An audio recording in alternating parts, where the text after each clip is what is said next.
Bonjour à tous et à toutes. J'espère que vous allez bien par la grâce de Dieu. Moi, je vais très bien de mon côté parce que le Seigneur est dans la barque.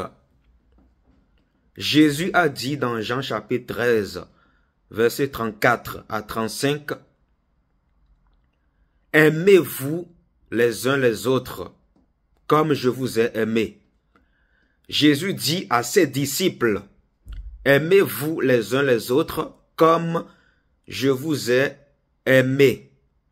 Ayez de l'amour les uns pour les autres. Et c'est ainsi que le monde saura que vous êtes mes disciples. » Et dans 1 Jean 3, verset 18, le Seigneur dit, « N'aimez point en parole, mais en acte et avec vérité. » Le vrai amour se prouve. Le vrai amour est forcément accompagné des preuves. Celui qui te dit qu'il t'aime, il va te le prouver au travers des actes.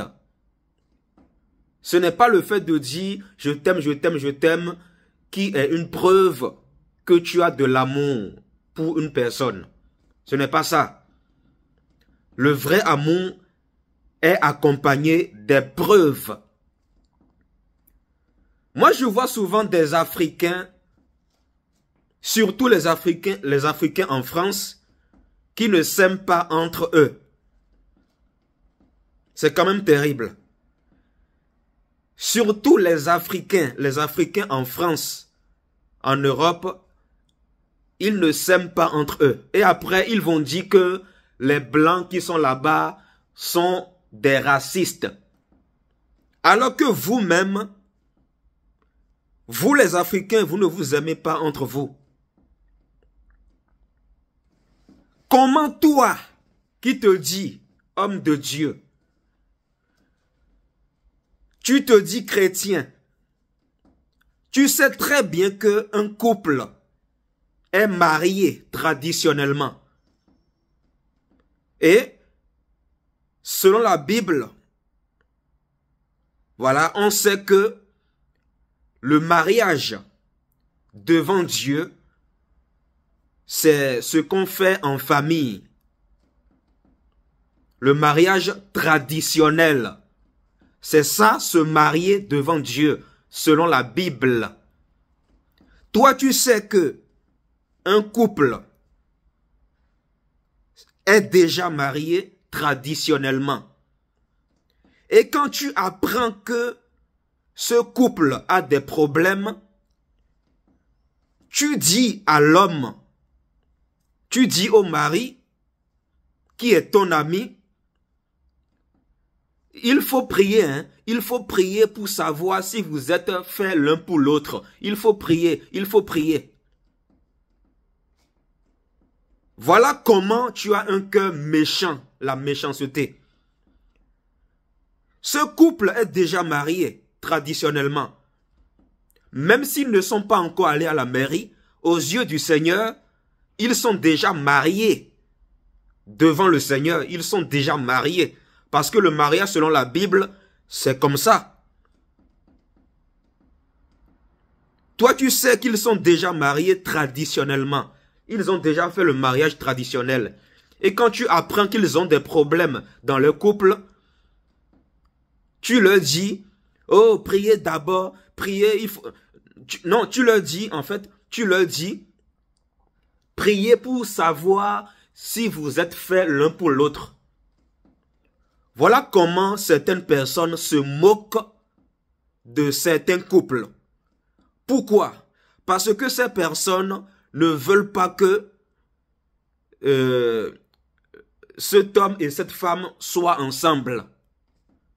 La jalousie au milieu des Noirs. Voilà la jalousie au milieu des Africains.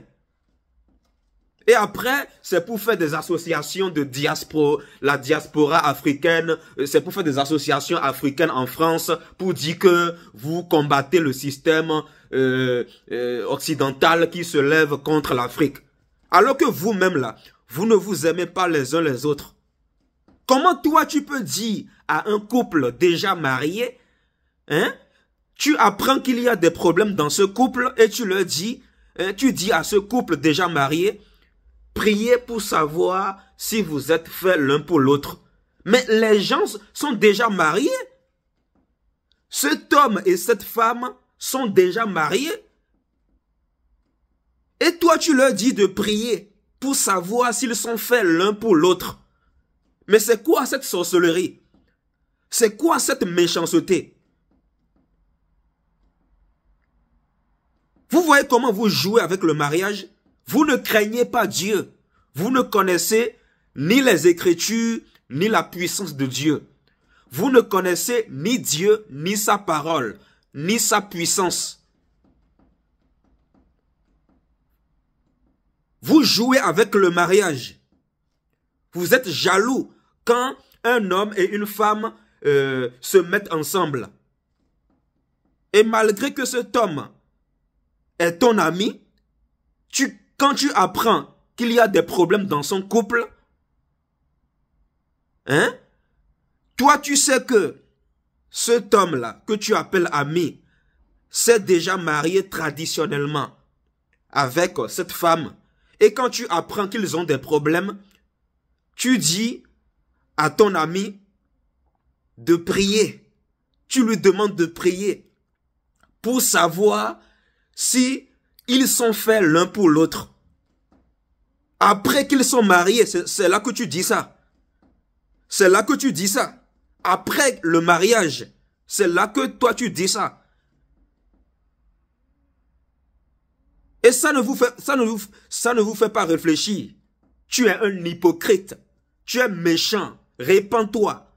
Il faut te repentir. Parce que un chrétien là, un chrétien, c'est celui qui aime son prochain comme lui-même. Vous vous cachez souvent derrière le mot prière. Vous vous cachez souvent derrière le mot Dieu, prière. Pour faire croire aux autres que vous les aimez. Alors que vous êtes jaloux que cet homme et cette femme soient ensemble. Vous êtes des jaloux. Beaucoup sont jaloux. Puisque toi tu es célibataire, tu n'arrives pas à trouver une femme. Tu veux que ton ami aussi soit célibataire comme toi.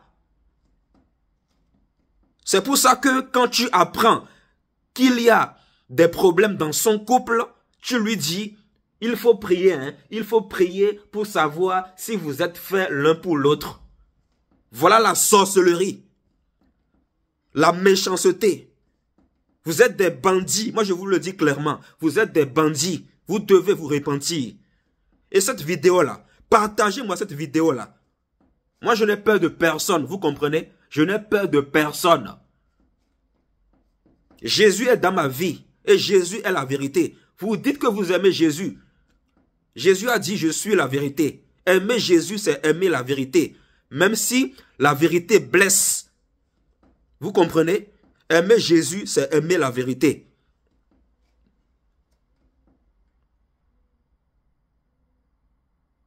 C'est qu'il y a des gens qui ne veulent pas de ton bonheur. Ils ne veulent pas que tu sois en couple. Ils ne veulent pas. Ils veulent que tu sois seul. Ils veulent que tu sois célibataire. Et ils te font croire qu'ils t'aiment. Ils te font croire qu'ils sont heureux pour toi. Alors qu'ils ne sont pas heureux. Ces personnes te font croire qu'elles sont heureuses pour toi. Alors qu'elles ne sont pas heureuses. Elles ne sont pas heureuses. Ils ou elles ne sont pas heureux pour toi. Ils veulent que tu divorces, que tu te sépares de ta femme. Parce que eux-mêmes là sont célibataires. Donc, ils veulent que toi aussi tu sois célibataire comme eux. Vous êtes des bandits, des sorciers. Repentez-vous. Repentez-vous, moi je vous le dis. Repentez-vous. La Bible dit dans Romains 12, verset 9, que l'amour soit sans hypocrisie. Ce message ce n'est pas pour condamner quelqu'un. Ce n'est pas pour vous condamner, mais c'est pour vous prendre conscience que vous devez vous repentir. Reçois réellement Jésus dans ton cœur. Ouvre ton cœur à Jésus réellement. Dans quel couple il n'y a pas de problème? Il y a des problèmes dans tous les couples. Il y a des hauts et des bas dans tous les couples. Il y a toujours des hauts et des bas dans tous les couples. Dans tous les couples. Mais toi, quand tu apprends que le couple de celui que tu appelles ami a des problèmes, tu dis à ton ami, tu demandes à ton ami de prier pour savoir s'ils sont faits l'un pour l'autre. Ça veut dire quoi ça? C'est quelle moquerie ça? Les gens là sont déjà mariés et toi tu leur demandes de prier pour savoir s'ils sont faits l'un pour l'autre. Mais ils sont déjà mariés, là c'est trop tard. Ils sont déjà mariés et tu leur demandes de prier pour savoir s'ils sont faits l'un pour l'autre. Mais tu es méchant, tu es un sorcier, tu dois te repentir. Repentez-vous, repentez-vous, repentez-vous. Vous les Africains là, commencez à vous aimer les uns les autres. Arrêtez de dire que le blanc est raciste. Les premiers racistes, c'est vous-même. Ton propre sorcier, c'est toi-même. Vous êtes là à dire, les blancs sont racistes, les blancs sont racistes. Alors que vous-même, entre Africains, vous ne vous aimez pas. C'est pitoyable.